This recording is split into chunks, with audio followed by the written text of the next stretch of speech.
रामकृष्ण परमहंस को कौन नहीं जानता। वो एक ऐसे सिद्ध योगी पुरुष थे जिन्होंने अपने आध्यात्मिक साधना से माँ काली की भक्ति को प्राप्त कर लिया था। इसी कारण उन्हें माँ काली प्रतिदिन माँ काली दर्शन देती थी और अगर इनके दर्शन नहीं होते थे तो एक बच्चे के समान ये रोने लग जाते थे। जैसे एक बच्चे को उसकी माँ नहीं दिखती है, वैसे ही था इनके साथ। दोस्तों, माँ काली माँ इनके हाथों से भोजन किया करती थी, साक्षात इनके सामने बैठ के, और ये अपने हाथों से माँ काली को भोजन खिलाया करते थे। दोस्तों, अगर कोई इन्हें कहता था राम कौन है, तो ये माँ काली में ही राम देखते थे, और कोई कहता था कृष्ण कौन है, तो माँ काली में ही कृष्ण देखते थे। सभी भगवान यानी सभी रूपों को माँ काली के रूप से ही देखते थे। इनका पूरा जीवन माँ काली में ही समर्पित था। इन्होंने पूरी जिंदगी को माता काली के चरणों में समर्पित कर दिया था। इनके जीवन से बहुत सारी जुड़ी हुई आप सभी को बातें करने वाली हूँ। नमस्कार दोस्तों, जय श्री सीताराम। आप सभी को बालाजी के आशीर्वाद चैनल में मैं सुमन यादव आप सभी का बहुत बहुत स्वागत करती हूँ और उम्मीद करती हूँ कि आप लोग बहुत अच्छे होंगे। दोस्तों, आज की इस वीडियो में आप सभी को बताने वाली हूँ रामकृष्ण परमहंस जी के बारे में कि उनके जीवन क्या था, क्या उनका पूरा जीवन रहा, कैसे रहा, और कैसे माता यानी माँ जगदम्बा माँ काली की भक्ति को उन्होंने कैसे प्राप्त करा, माँ काली कैसे उनके भक्ति से प्रसन्न हुई। पूरी जीवन से जुड़ी हुई उनकी कहानी बताऊंगी। दोस्तों, कहानी बहुत ही इंटरेस्टिंग है, अंत तक बने रहिएगा चैनल पे। और चैनल पे पहली बार आए होंगे तो ज़रूर चैनल को सब्सक्राइब करें, बेल आइकन ज़रूर दबा लें ताकि कोई भी आने वाली वीडियो का नोटिफिकेशन आपको जल्द से जल्द मिल जाए। तो चलिए दोस्तों, देर ना करते हुए वीडियो को स्टार्ट करते हैं। पूरा अंत तक जरूर बने रहिएगा, पूरे ध्यान से बातों को सुनिएगा। रामकृष्ण परमहंस भारत के एक महान संत एवं विचारक थे। उन्होंने सभी धर्मों की एकता पर जोर दिया है। उन्हें बचपन से ही विश्वास था कि ईश्वर के दर्शन हो सकते हैं। अंत ईश्वर की प्राप्ति के लिए उन्होंने कठोर साधना और भक्ति का जीवन बिताया। स्वामी रामकृष्ण मानवता के पुजारी थे। साधना के फलस्वरूप वह इस निष्कर्ष पर पहुँचे कि संसार के सभी धर्म सच्चे और उनमें कोई विभिन्नता नहीं है। ईश्वर तक पहुँचने के लिए भिन्न भिन्न साधना किया जा सकता है। सतत प्रयासों के बाद भी रामकृष्ण का मन अध्यापन में नहीं लग पाया। कलकत्ता के पास दक्षिणेश्वर स्थित काली माता के मंदिर में अग्रज राम कुमार ने पुरोहित का दायित्व सौंपा। रामकृष्ण इससे नहीं रम पाए। कलकत्ता में बड़े भाई भी चल बसे। अंदर से मन ना करते हुए भी रामकृष्ण मंदिर की पूजा एवं अर्चना करने लगे। रामकृष्ण माँ काली के आराधक हो गए। 20 वर्ष की अवस्था में अनवरत साधना करते करते माता की कृपा से इन्हें परम दिव्य ज्ञान की प्राप्ति हुआ।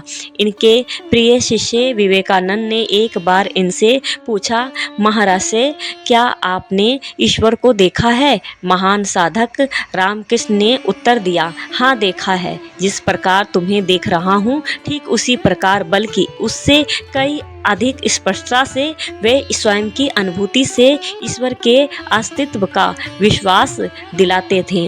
आध्यात्मिक सत्य ज्ञान के प्रखर तेज से भक्ति ज्ञान के रामकृष्ण पथ दर्शक थे। काली माता की भक्ति में अवगान करके वे भक्तों को मानवता का पाठ पढ़ाते थे। रामकृष्ण परमहंस जीवन के अंतिम दिनों में समाधि की स्थिति में रहने लगे। अंत तन से शिथिल होने लगे। शिष्यों द्वारा यानी इनके जो शिष्य थे इन्हें समझाते थे कि आप अपने स्वास्थ्य का ध्यान दें, अपने आप पे ध्यान रखें। इसे जानकर परमहंस जी हंस देते थे और रामकृष्ण के परम प्रिय शिष्य विवेकानंद कुछ समय हिमालय के किसी एकांत स्थान पर तपस्या करना चाहते थे। यही आज्ञा लेने जब गुरु के पास गए तो रामकृष्ण ने कहा, वत्स, हमारे आसपास के क्षेत्र के लोग भूख से तड़प रहे हैं। चारों ओर अज्ञान का अंधेरा छाया है। यहाँ लोग रोते चिल्लाते हैं।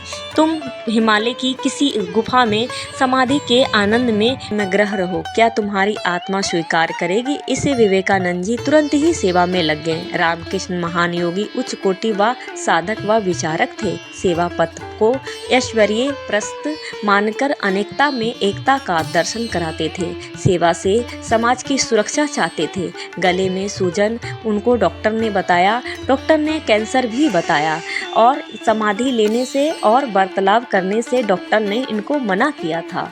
वह मुस्कुराए, चिकित्सा रोकने से भी उन्होंने कभी भी विवेकानंद जी इनके इलाज कराने से नहीं रोके।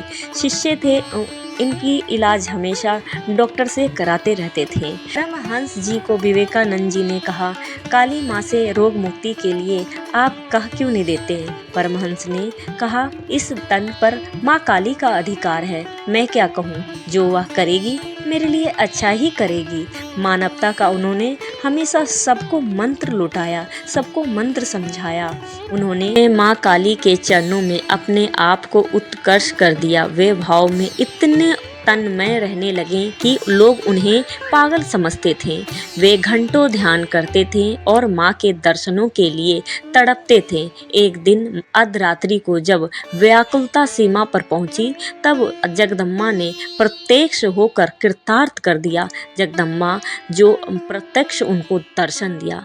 अब परमहंस राम ठाकुर 15 अगस्त 1886 को 3 बार माँ काली का नाम उच्चारण करके रामकृष्ण समाधि में लीन हो गए।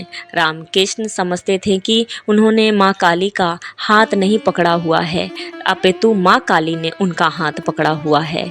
इस कारण उन्हें कभी किसी के कथन की कोई चिंता ही नहीं हुई। रामकृष्ण परमहंस को कौन नहीं जानता। वो एक ऐसे सिद्ध योगी पुरुष थे जिन्होंने अपने आध्यात्मिक साधना से माँ काली की भक्ति को पा लिया था और इसी कारण उन्हें माता ने हमेशा उनको, जब उनके बोलने पर आसानी से उन्हें दर्शन हो जाते थे।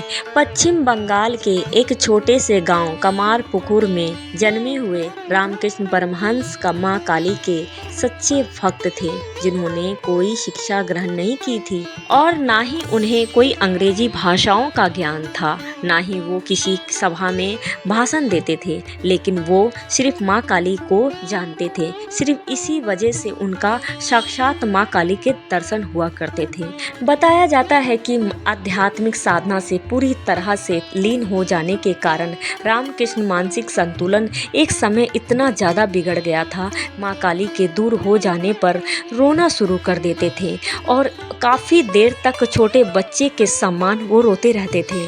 तब उनके परिवार वालों ने फैसला किया कि जल्दी ही उनका विवाह कर देंगे, जिससे उनका गृहस्थ जीवन में जाने के बाद वो ठीक हो सकेंगे। उनका विवाह भी कराया गया, लेकिन रामकृष्ण की भक्ति साधना में कोई परिवर्तन नहीं आया। एक बार उनकी पत्नी ने शारदा उनसे सवाल पूछा कि उन्हें वो किस रूप में देखते हैं, तो उन्होंने रामकृष्ण जी ने उनको जवाब दिया कि उसी माँ काली के रूप में जो दक्षिणेश्वर मंदिर में विराजमान है। सिर्फ अपनी पत्नी को ही नहीं बल्कि समस्त महिलाओं व बच्चियों को माँ काली के रूप में ही देखते हैं।